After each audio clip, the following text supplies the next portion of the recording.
Hi and welcome to our presentation. Today we are going to represent Rwanda. Me and my fellow students have prepared a small PowerPoint presentation that is going to show you what you can accept doing business in Rwanda. It will show you insights and outsides about Rwanda. Now I will give the words to my fellow student Mounia. Lovely small landlocked nation in South Africa with a population of around 12 million and 52% of whom are women. Rwanda has one of the world's youngest population with an average age of 19 years. It has a presidential administration as its sovereign state, and President Paul Kagame has been in office since 2000. Rwanda is also one of just 3 nations in the world where women hold a parliamentary majority. So Rwanda's thriving economy was severely harmed by the 1994 genocide, although it has since recovered. Subsistence agriculture is the mainstay of the economy. Coffee and tea are the most important commercial export crops.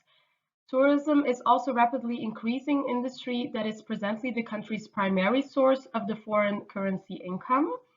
Rwanda is one of just 2 nations where travelers may safely see mountain gorillas, and it costs a lot of money. Rwanda's main export are coffee, tea, gold, and tantalite. According to the World Bank Ease of Doing Business Index, Rwanda ranks 8th in the world due to the ease with which a corporation may be registered. Rwanda, too, has a low crime rate and little interruptions to the peace. It is also named the second easiest country in Africa to do business, according to the 2020 World Bank Doing Business report, and it's presently placed 38th globally. So Rwanda's economy plumped during the genocide in 1994, but it is remarkable that the country has recovered in only 26 years. This is because the economy has risen at a rate of more than 7% each year on average during the last 10 years. As a result, living standards have improved significantly. Even though it is the smallest state in East Africa, the market is significant and manageable with a population over 20 million, as I said. According to the Disrupt Africa, Rwandans are young and creatively minded, making them the area of choice for developing and testing tech businesses.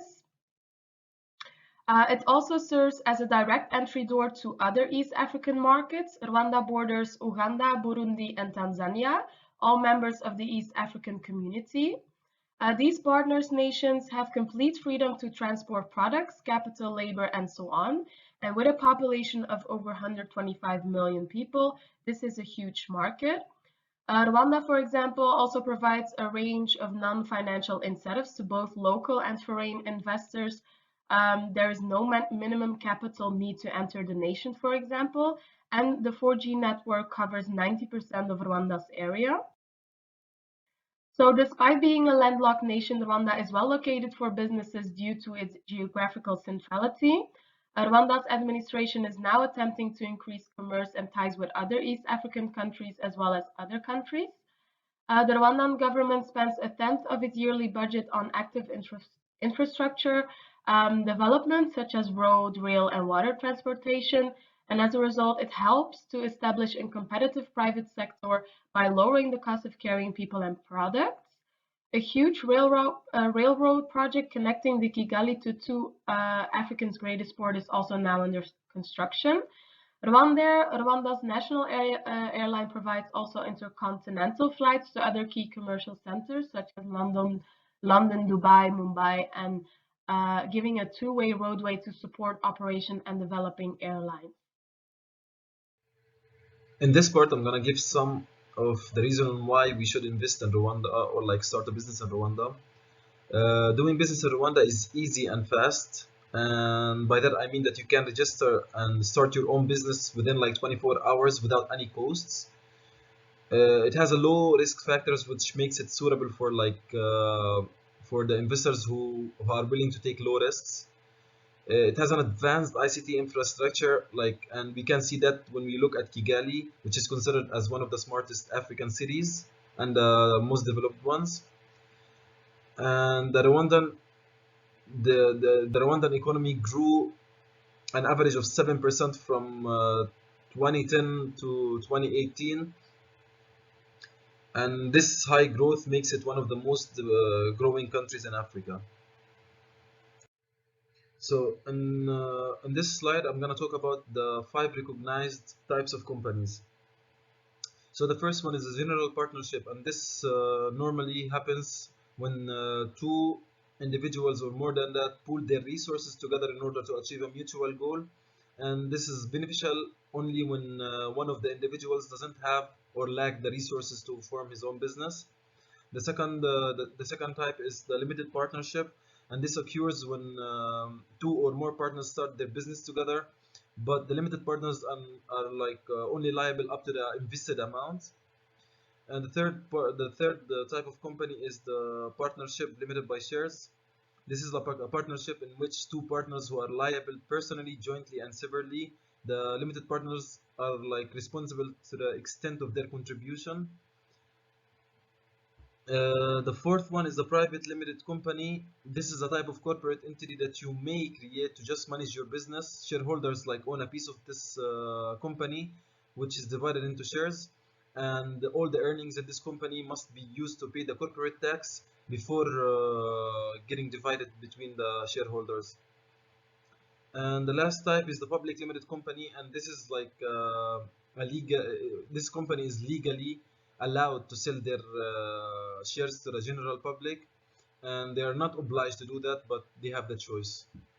And when we talk about the cost of doing business in Rwanda, according to the website of the government, it says that there is no costs to start your business and also to register your papers. So the cost of doing business there is zero.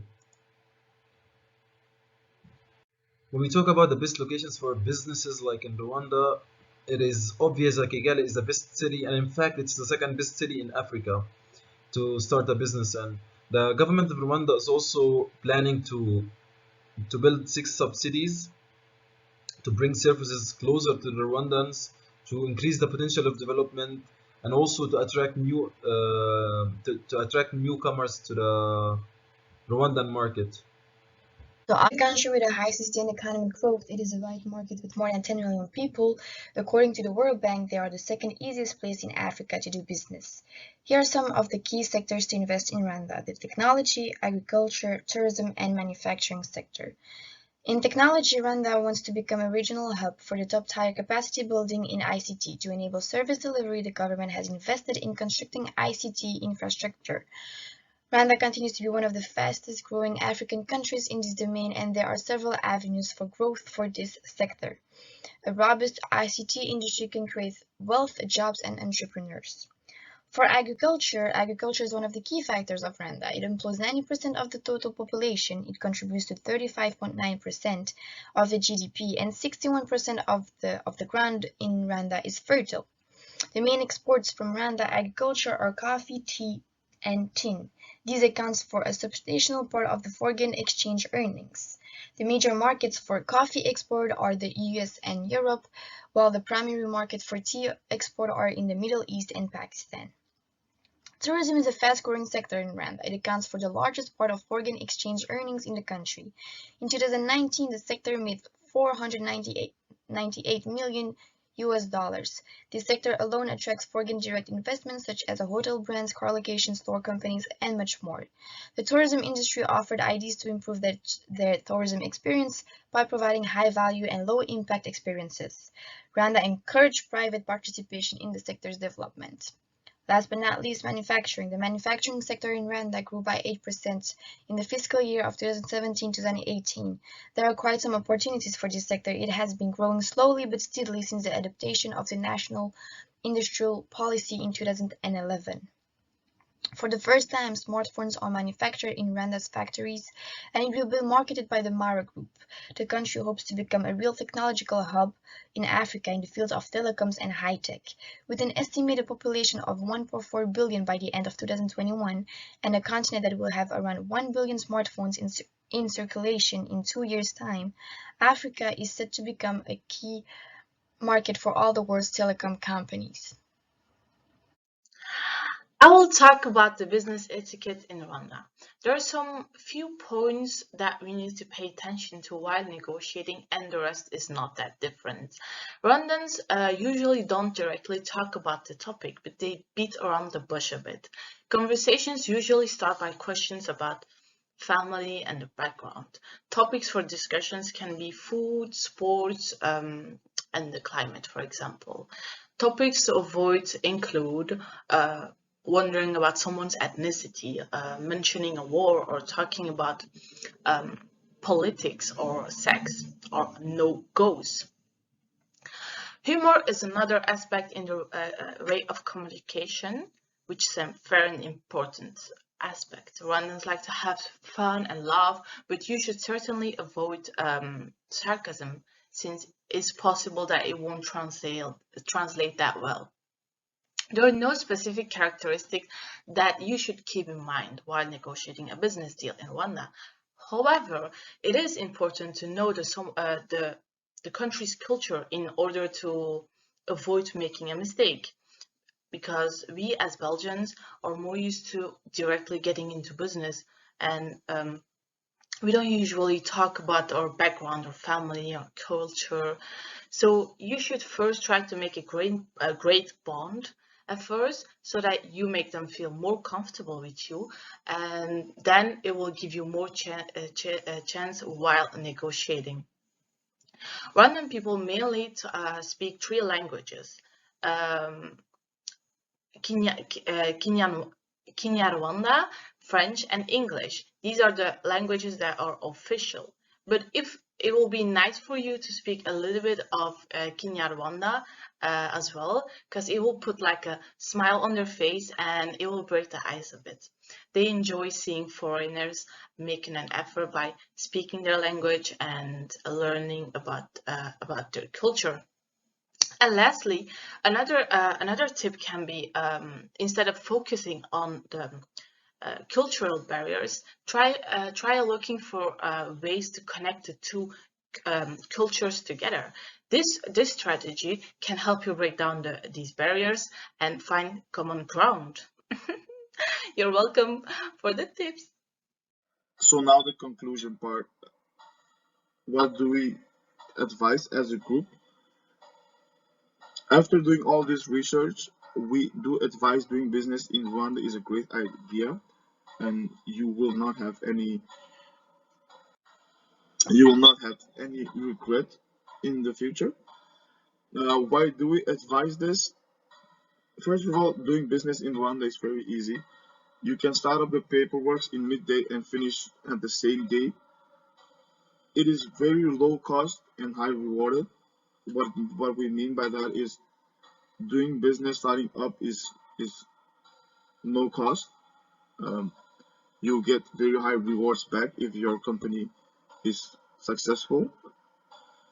Everyone is protected by the government. Local investors and foreign investors are protected by the government because the government Rwanda wants to people to invest in Rwanda. You have a lot of hardworking people, especially hardworking young people that are willing to change Rwanda into a successful middle class economy. So this was our presentation. We advise you doing business in Rwanda before it's too late. I hope you guys had fun watching the presentation, and thank you for your attention.